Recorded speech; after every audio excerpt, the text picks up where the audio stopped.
বিজ্ঞানের আলোকে কুণ্ডলিনী শক্তির জাগরণ। ব্রহ্মা সৃষ্টি হয়ে শুনতে পেলেন তপঃ। এই তপঃ শব্দ ধরেই তপস্যা শুরু হয়। তপস্যা দ্বারাই আমাদের অন্তরে তাপ নির্গত হয়। বিজ্ঞানের ভাষায় এই তাপ নির্গত হওয়াকেই তেজস্ক্রিয় শক্তি বলে। বিজ্ঞান পদার্থখানা বিশ্লেষণ করে যে তিনটি তেজস্ক্রিয় রশ্মি আবিষ্কার করে তার নাম আলফা রশ্মি, বিটা রশ্মি ও গামা রশ্মি। এই তিনটে রশ্মি একই আধার হতে উৎপন্ন হলেও গুণ ক্ষমতায় এদের পার্থক্য দেখা যায়। এইভাবে শক্তির কেন্দ্রে যেমন তেজস্ক্রিয় শক্তি নিহিত আছে, তেমনি আমাদের মূলাধারেও কুণ্ডলিনী শক্তি নিহিত আছে। সেই শক্তি আলফা, বিটা ও গামার মতো তিনটি শক্তি প্রবাহ পথে সঞ্চালিত হয়। আলফা, বিটা ও গামার মতো আমাদের ইরা, পিঙ্গলা ও সুষুম্না একই মূলাধার হয়ে উৎপন্ন হলেও গুণ ক্ষমতায় এদের পার্থক্য দেখা যায়। এমনকি বিজ্ঞানে আছে তেজস্ক্রিয় বিকিরণের সময় যে তিনটি রশ্মি বিকিরণ হয় তা ঠিক ইরা, পিঙ্গলা ও সুষুম্নার মতো। একটি রশ্মি বাঁ দিকে, একটি রশ্মি ডান দিকে ও অন্য রশ্মিটি সোজা পথে নির্গত হয়। একইভাবে আমাদের কুণ্ডলিনী শক্তি ইরা পথে বাম দিকে, পিঙ্গলা পথে ডান দিকে ও সুষুম্না পথে সোজা মেরুদণ্ড আশ্রয়ে সঞ্চালন করে। এইভাবে বস্তুর মধ্যে তেজস্ক্রিয় শক্তি ও জীবের মধ্যে কুণ্ডলিনী শক্তির গতিধারা একই সূত্রে গ্রথিত। বিজ্ঞান বলছে তড়িৎ প্রয়োগে আলফা, বিটা ও গামা রশ্মির পৃথকীকরণ করা যায়। একইভাবে আমাদের চেতনা হলো অন্তরীয় তড়িৎ।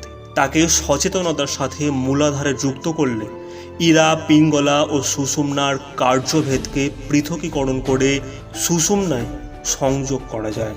তেজস্ক্রিয় ঘটনা যেমন বস্তুর আভ্যন্তরীণ ঘটনা, তেমনি কুণ্ডলিনী ঘটনাও জীবের আভ্যন্তরীণ ঘটনা। এইভাবে বস্তুর তেজস্ক্রিয় ও ব্যক্তির তেজ বৃদ্ধি সম্পূর্ণ অন্তরীয় ব্যাপার। তাপের তেজস্ক্রিয়তা আমাদের মূলাধারেই নিউক্লিয় ঘটনা, যা বস্তু ও ব্যক্তিভেদে বাহ্য ভেদ থাকলেও আভ্যন্তরীণ পদ্ধতি একই। নিউক্লিয় ঘটনার সাথে যেমন বস্তুর নিউক্লিয়াসের সম্পর্ক নেই, তেমনি কুণ্ডলিনী ক্রিয়ার সাথে ব্যক্তির শরীরের কোনো সম্পর্ক নেই। মূলাধারে সঞ্চিত কুণ্ডলিনী শক্তির ঘুম ভাঙিয়ে তার তেজস্ক্রিয় বিকিরণ ঘটানোই কুণ্ডলিনী জাগরণ। ইহা একাগ্র শক্তির প্রয়োগেই ঘটে থাকে। বিজ্ঞান বলছে তেজস্ক্রিয় বিস্ফোরণ কখন ও কেন হবে তা নির্দিষ্ট করে বলা যায় না। বিঘটন বা বিস্ফোরণ সম্পূর্ণ দৈব ঘটনা। একইভাবে কুণ্ডলিনী শক্তির কখন জাগরণ হবে তাও দৈবাধীন। কার মধ্যে কখন কুণ্ডলিনী শক্তির জাগরণ হবে তা নির্দিষ্ট করে বলা যায় না। সেই জন্য আধার ভেদে আত্মশক্তি অর্জনে শীঘ্র অথবা বিলম্ব হয়।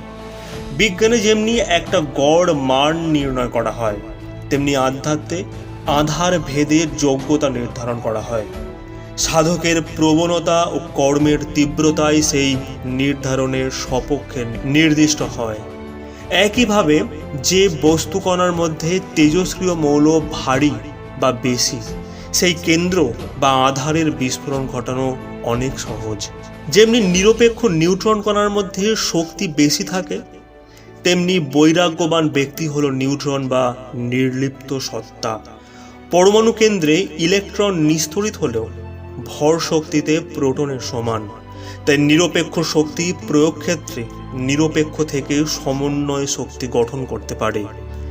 সেক্ষেত্রে আসক্ত ব্যক্তি পক্ষপাতিত্ব বা সাম্প্রদায়িকতা থাকে।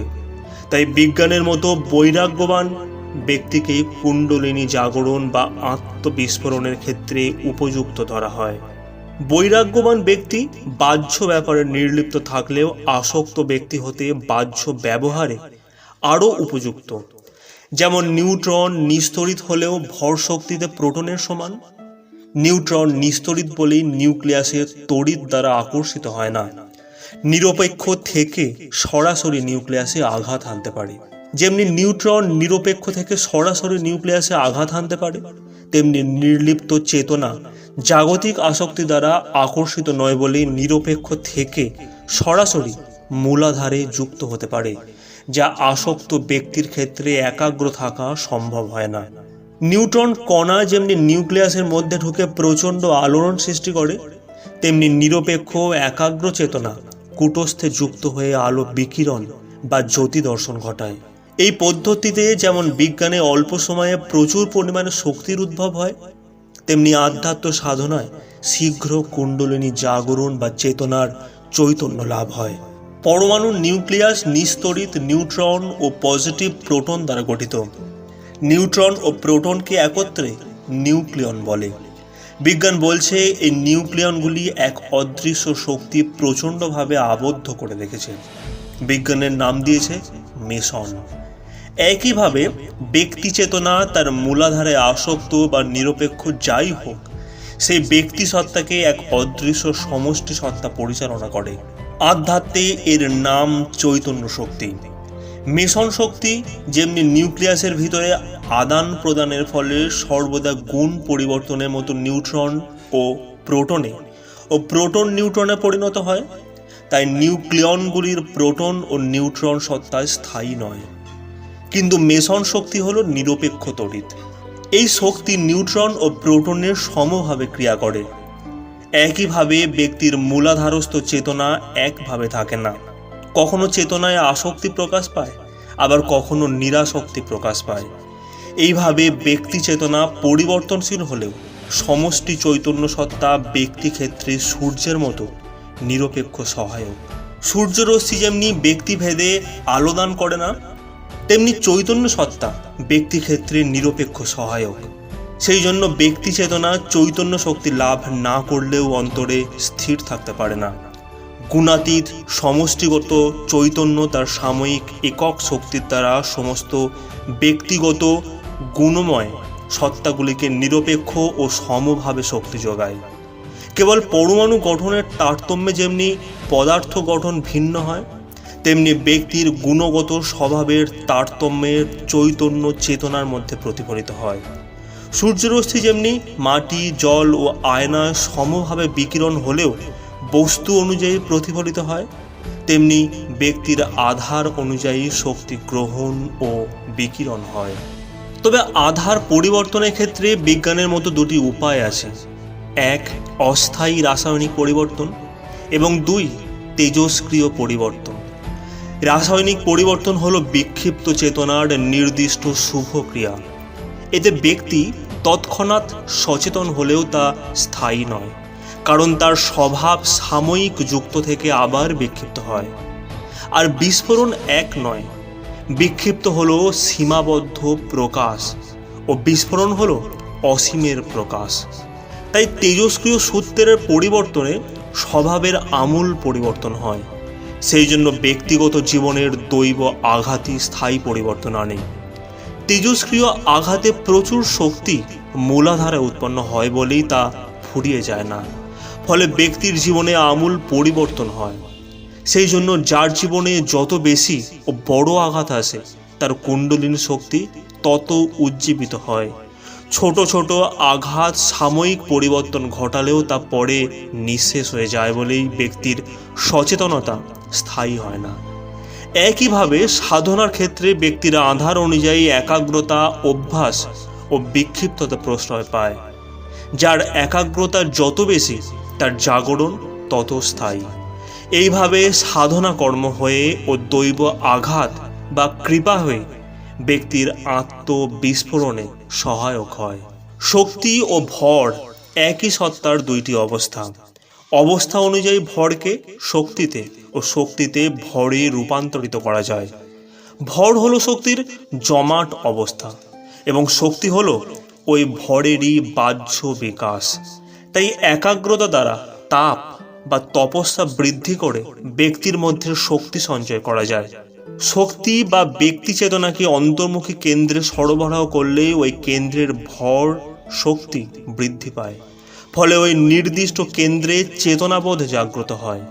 সেই জন্যই চেতনা শক্তিকে অন্তরীয় কেন্দ্রে বিশেষ ক্রিয়ার মাধ্যমে অর্জন করলে সেখানে ভর বা ভারবোধ উৎপন্ন হয়। অন্তরীয় একাগ্রতা দ্বারা অনেক শক্তি পুঞ্জীভূত হলে তবে অল্প পরিমাণ ভর শক্তি জমা হয়। সেক্ষেত্রে অন্তরীয় পুঞ্জীভূত শক্তির সামান্য বাহ্য প্রয়োগে প্রচুর শক্তি প্রকাশ পায়, যাকে বিভূতি শক্তি বলে। তাই যার যেমন অনুভূতি তার জীবন বিভূতি বা ব্যক্তিত্ব তেমনি প্রকাশ পায়। একাগ্র বা অন্তর্মুখী শক্তি বেশি হলে বিক্ষিপ্ত শক্তিকে বহন করতে পারে। সেই জন্যই ভগবান গীতায় বলেছেন, স্থিতপ্রজ্ঞ হয়ে জীবন ব্যবহার করো, এবং রামকৃষ্ণদেব বলেছেন, নিত্যে থেকে লীলা করো। ইহাই অন্তরীয় শক্তির অনুকূলে বাহ্য শক্তির প্রয়োগ। কিন্তু তার পূর্বে শক্তিকে সঞ্চয় করার প্রয়োজন, যাকে সাধনা বলে। যেমনি ভর শক্তি নিউক্লিয়াসের শক্তিকে সঙ্গবদ্ধ করে রাখে, তেমনি স্থিত চেতনা ব্যক্তি জীবনকে সুস্থিত রাখে। কিন্তু বন্ধন শক্তি কম হলে যেমন নিউক্লিয়াস অস্থায়ী হয়, তেমনি ব্যক্তির একাগ্র শক্তি না থাকলে তার ব্যক্তিত্ব হারিয়ে বা বিক্ষিপ্ত হয়ে যায়। এইভাবে বস্তু ও শক্তির অন্তরীয় কুণ্ডলিনী শক্তির সূত্র একই সূত্রে গাঁথা।